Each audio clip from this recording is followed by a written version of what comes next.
Мына массажный крем Эрса компаниясының керемет, әсіресе тұмау кезінде. Қалай мен қолданамын?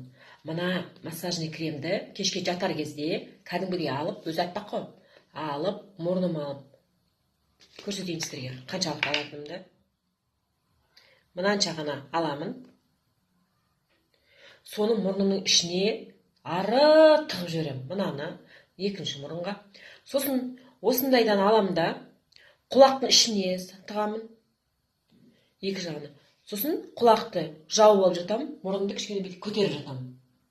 Және мына тамағыма жағып қоямын. Кәдімгідей жағып қоямын. Сосын тіліме деп жағамда сорып жатамын. Жөтел кезде, тұмау кезде. Кәдімгідей ағызып шығарып, қақырықтың барлығы шығады. Енді Эрса компаниясы керемет.